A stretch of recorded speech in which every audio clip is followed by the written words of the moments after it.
Hello again, Jim Dowson here, guest presenter with the Templar Report.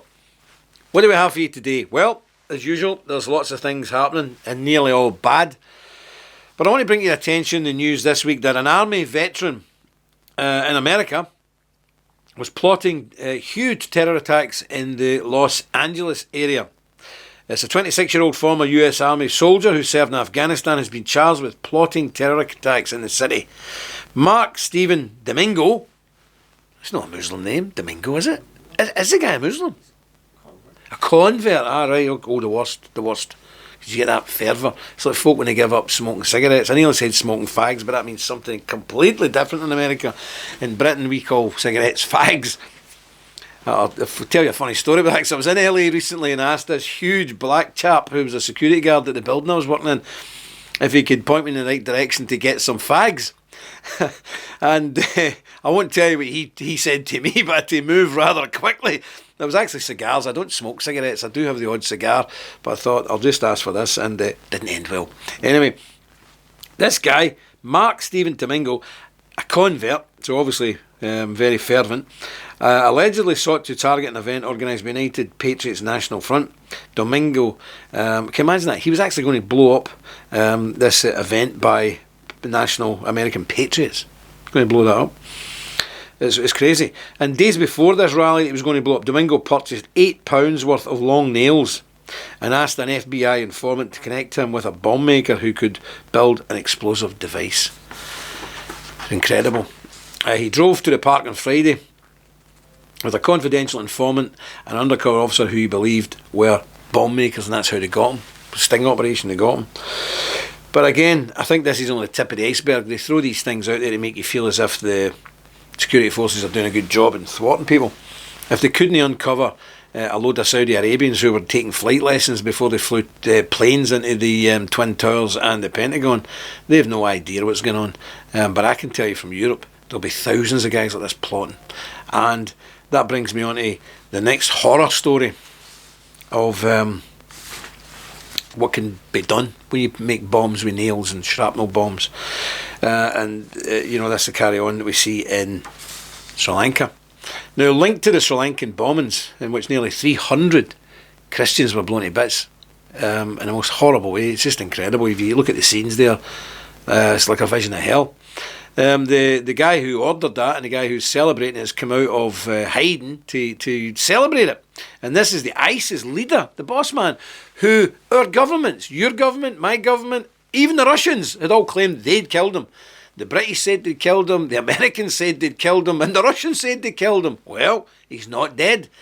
The ISIS leader is a gentleman by the name of Abu Bakr al-Baghdadi. No, it's not a made-up name, it's a real name. He's the boss man of ISIS. I wonder if that puts that in his tax returns. Occupation, boss of ISIS. But anyway, he's the boss of ISIS, seemingly. Doesn't look very well, so he must have been injured at some point. So he's out, he's alive, and he has appeared for the first time in 5 years in a propaganda video released by the terror group. Al-Baghdadi claimed responsibility for the bombing in Sri Lanka that killed more than 250 Christians. And he said, I quote, "Thank God there were Americans and Europeans among the dead." End of quote. He also said ISIS were waging, quote, a long battle against Christians and incited more terror attacks against France in particular. You see, I've been saying this for years, and the Templars have been saying this for years. These guys are not interested in politics. They're not interested in left-wing, right-wing, transgender, straight, gay, bi. They're not interested. It makes no difference to them. If you ain't a Muslim in what their particular brand, Wahhabism or Salafist, that's it. You're a Christian. You're a target. So no amount of politicking is ever going to cure this. And everybody who comes to the table, listen, I see people doing it in America, all the different so-called conservative parties in here, people like Tommy Robinson and UKIP and all these groups, they're all going to a gunfight carrying a penknife. It won't work. This is a religious, holy conflict that we've had for hundreds of years. The West has had a break for maybe 150 years. I mean, the Muslim forces were only kicked out of Serbia in the 1860s, I think.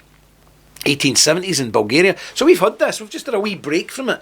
Northern Western Europe's had a few hundred years of a break of it. But this is what we've lived with for the gutsy 1500 years. It's not went away. And you can dress it up in every way you want. The bottom line is a war between the cross and the crescent. That's it. Now you can say, well, I don't accept that. Well, you tell this guy's mates when they're cutting your kids' heads off. Or tell some of the people who died, some of the people who lost their entire families in the bombings in Sri Lanka. One man lost his wife and his daughter and his son, and there's horrible pictures of the man running about with his boy, 12-year-old or something, bleeding out, begging for help. And these are middle-class people who say, I don't really bother religion. Live and let live. Didn't stop their kids from being butchered in front of their very eyes. You know, just because you don't care, or you say, well, I'm not bothering anybody, so nobody will bother me, you're still going to die. So get up off your knees and stand like a man and take a stand. They're coming for you. Whether you agree or you don't agree, whether you want nothing to do with it or not, they are coming for you and your children. Be a man and do something about it. Am I inciting violence? No. I'm inciting defence. I'm inciting love. Love for your people, love for your family, love for your country, and do what you need to do to defend it. Nothing to do with inciting violence. The violence has already been incited by Mr. al-Baghdadi and co. I would be a fool to say, well, that's fine, just sit and wait for him to come and kick your door in and kill you. No, we must defend ourselves, and that is a legitimate, lawful position to hold. For me, for you, and for everybody else. Now, finally, I want to hit a controversial thing here that some of my American viewers won't understand. Because I've been there many, many times, and the American media have done a great job of brainwashing the average American to the stage where a lot of Americans have no idea what's going on in the world. They really don't. And I don't say that to be derogatory to my American friends and comrades and brothers and sisters. Not in the slightest. But your media have really got you brainwashed. It's this carry on in, let me see where I am. It's this carry on in Venezuela. Now, the average American, because I've spoken to many, many American Templars, and they say, oh, it's terrible, we need to overthrow this, we get rid of this government, get rid of this president, and get this other elected guy in, and get these communists out. Let me be very clear here. The fight here is between President Nicolas Maduro, who only a few months ago won a fair and square election. Nobody's disputing the election. Not America, not Britain, not Russia. Nobody's disputing the election. It was done fair and square. And Nicolas Maduro, who is a red, who is a commie, he won by a huge margin, 7 million votes. The other guy, Juan Guaido, he ain't won anything. Do you get this guy is not the elected guy. He's a guy who the deep state American CIA and the British MI6 decided who they were going to declare this guy the lawful ruler of the country, despite not winning the election. And the other guy who did win the election with 7 million votes, Nicolas Maduro, we don't want him, we want this guy. Because Juan Guaido is quite happy to play ball and be a puppet of the Western powers, America and Britain. He's quite happy to be a puppet for us. But Guaido said, no, I'm not doing it. I want my own independent country. Now, the guy is a communist. I do not support communism. The Templars do not support communism. We are right-wing conservatives. We have no time for communism. But look, I am not a Venezuelan citizen. And neither are you. If the Venezuelan people went to a fair and just vote, which they did, and voted for this red commie into power, that is up to them. That's their decision. They made it. We must respect it. What does not help is when the West tries to implement regime change. Look what happened to Syria. You know, again, Assad there was a good guy. He's the good guy. He's defending the Christians. He's a good guy. And we went in, America and Britain went in there, stirred up a popular uprising, then armed them. Those arms were immediately handed to ISIS, and boom, we've had years of chaos with millions of refugees pouring into Europe and caused all sorts of problems and made changes to Europe that we can never unchange. We now have millions of Arabs in Europe because of the regime change policies of Britain and the United States of America. That's a fact. Now, by doing this in Venezuela, and let's cut the BS here, the only reason anybody's interested in Venezuela is because it's got bigger oil reserves than Saudi Arabia. And if America attacks Iran, which is going to happen, despite Iran doing nothing to Britain, nothing to America, The last time we had any problems, the British had problems with Iran was 200 years ago. The last time the Americans had problems with Iran was 1970s. So despite Iran doing nothing, America's going to attack Iran. When that happens, the oil price goes through the roof over the world. Do you remember 1974? Well, I don't know if you suffered the same in America, but here what happened was gasoline quadrupled overnight. Now in America, you think gas is expensive. I've just back from America. You think gas is expensive, you're paying $2 a gallon. We pay $12 a gallon, and our wages are half of what you earn. So we're paying the equivalent of about $20 a gallon. But in 1974, when America and the West tried these nonsense things again over there, petrol, gasoline quadrupled in a weekend. Can you imagine it? Can you imagine if America starts paying the real price of gasoline, which is about $10 a gallon? You won't know what's hit you. But not only that, this destabilisation nonsense in Venezuela, you're going to end up creating a destabilised region, not just a country, a region.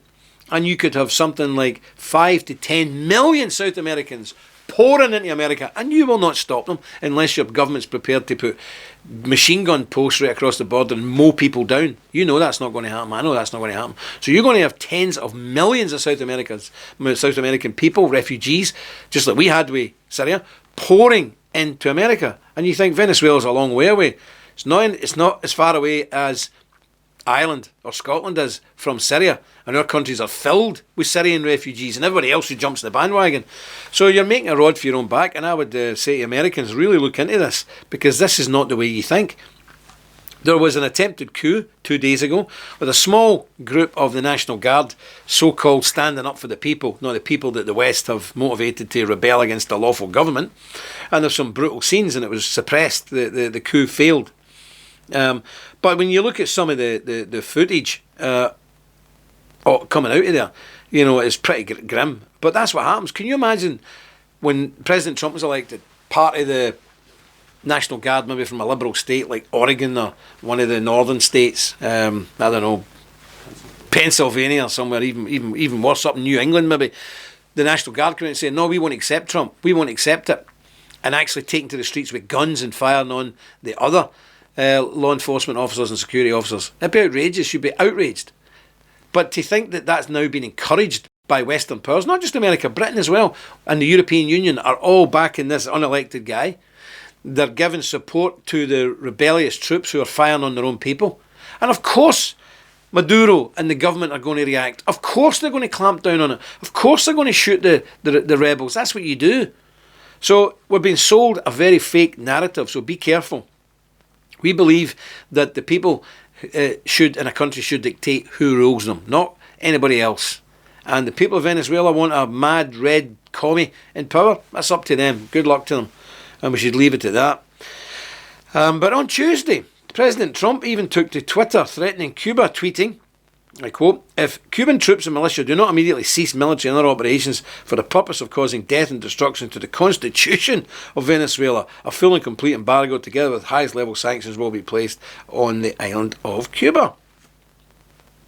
Well, maybe if America and Britain would stop backing a guy who's not elected and stop arming and financially supporting the rebels, this wouldn't happen. Here's the reality here. This isn't going to go away. This is going to be a walk in the park. If America thinks they can get in and take over Venezuela, they're crazy. I mean, we know the deep state are crazy. We know that. But I'll tell you how crazy they are. Just how crazy they are. Venezuela's got more oil than anybody in the Middle East. That means everybody's after it. America, China, Russia, everybody. And I'm all for supporting the West. You know, look, if we're going to go and steal Venezuela's oil, at least be honest about it. Say we don't care who's in government. We need that oil for our people. We're going to steal it. And forget regime change. We're just going to invade and steal it. That's how us Brits used to do it in the old days of the Empire. We never made up false narratives. We just went in and took it. If that's what we're going to do, let's do it. Stop making up all this nonsense. Stop telling lies. But this is the problem.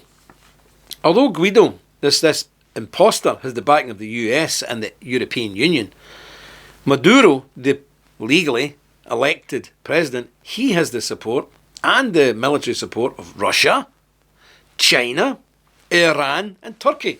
So, do you honestly think the Russians and the Chinese, forget these other ones, they're only bit players, but do you honestly think Russia and China are going to sit back and watch America grab, and Britain, grab the world's biggest oil reserves and say, oh, that's too bad. What are we going to do about that? Shame.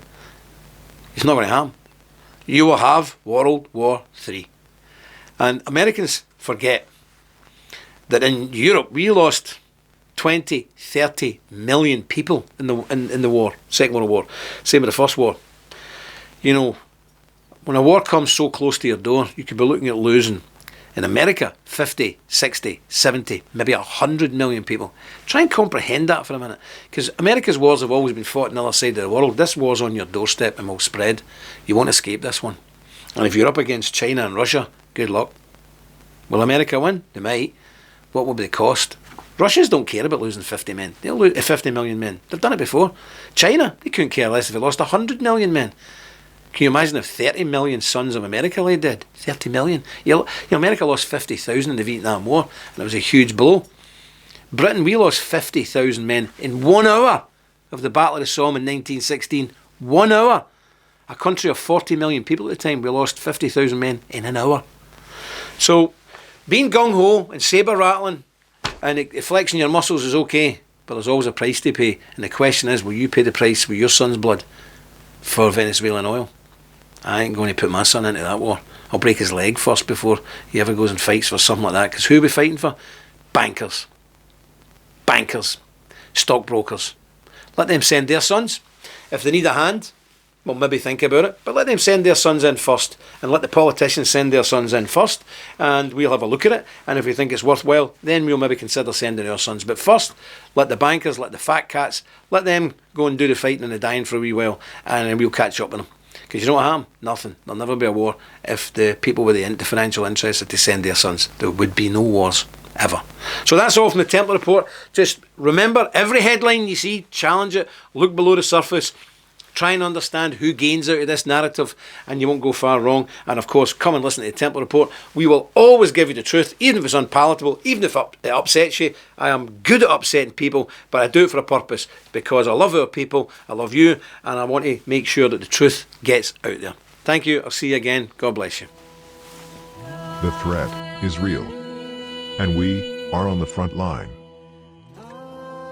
In a world of misinformation and attacks from the left and mainstream media, censorship, deplatforming, it is time to call out the fake news and bring you the truth. We are the Knights Templar. Visit our website and join today. We are the Resistance. Deus Vult.